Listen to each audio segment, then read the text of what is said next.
At 11 a.m. on the 11th day of the 11th month in 1918, the armistice to end World War I was signed. That day for years was celebrated in the United States as Armistice Day, a day to celebrate the Allied victory in World War I and to honor those who served in what at the time was known as the Great War. In 1954, following World War II and the Korean War, Armistice Day was changed to Veterans Day, a day in which we pay our respects, our honor, and express our gratitude to those veterans who have served in America's military over the history of this great nation. Veterans Day is today, November the 11th. Many of you will likely notice the white table that has been set up. At first look, it may only appear to be a small white table, but it symbolizes much, much more than that. The white table honors those men and women who serve in America's armed forces, especially those missing in action and those held prisoner of war. The idea comes from the children's book, America's White Table by Margot Raven. According to her story, everything on the table has a special meaning for those we honor today. The small table represents one lonely soldier's battle against many and is covered with a white cloth to honor a soldier's pure heart when he or she answers their country's call to duty.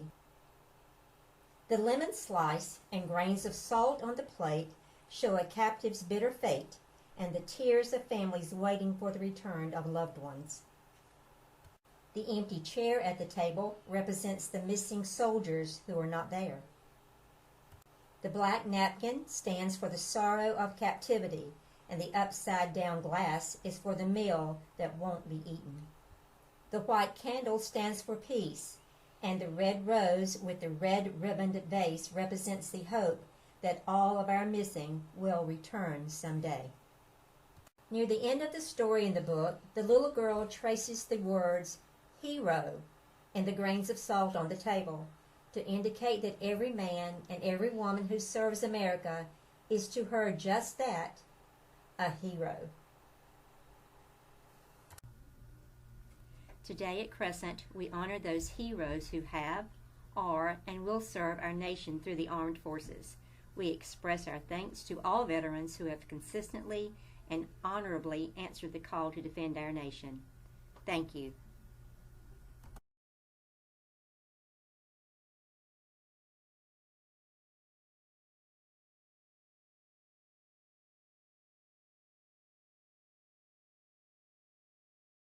The following words were spoken by the late Red Skelton on his television program as he related the story of his teacher, Mr. Laswell, who felt his students had come to think of the Pledge of Allegiance as merely something to recite in class each day. Now, more than ever, listen to the meaning of these words.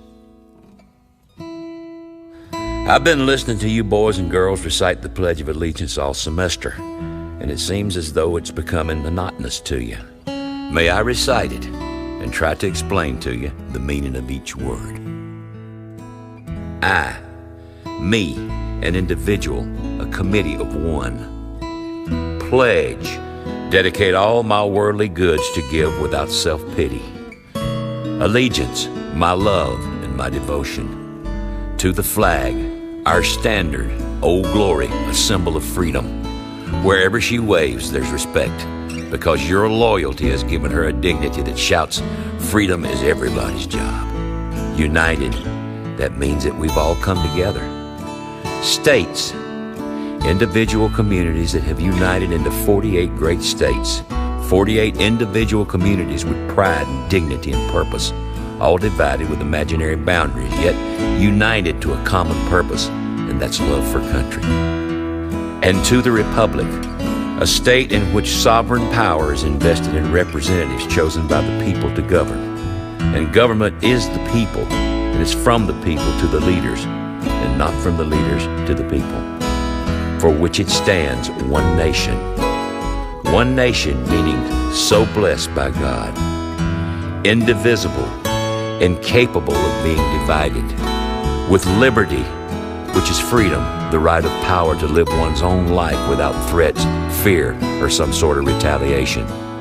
And justice, the principle or quality of dealing fairly with others, for all, which means, boys and girls, it's as much your country as it is mine. Since I was a small boy, 2 states have been added to our country, and 2 words have been added to the Pledge of Allegiance: under God.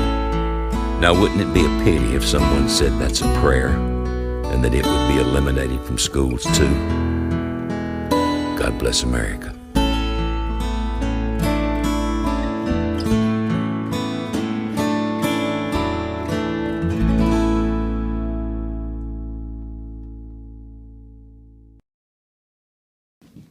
So as your Commander-in-Chief, and on behalf of a grateful nation, I'm proud to finally say these 2 words, and I know your families agree. Welcome home.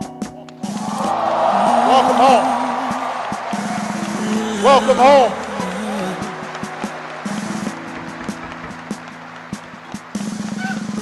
For so many years now, you've been on the battlefield. Oh, what a blessing you've been. For so many nights now, you've been crying, wondering if the fighting would ever end. Been going away so many days, so many friends you lost along the way.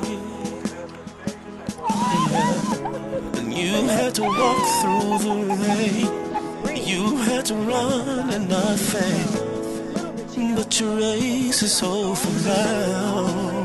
Oh, well done, soldier. Well done, it's over. Welcome home. You've been fighting for so long. Yeah. Well, we were praying for you. Oh, we've been waiting for you. Well done, soldier. Welcome home. Yeah.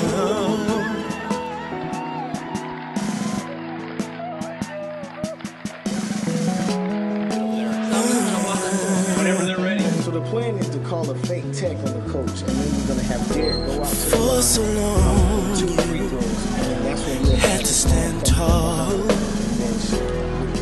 Did your best to try to hide the pain.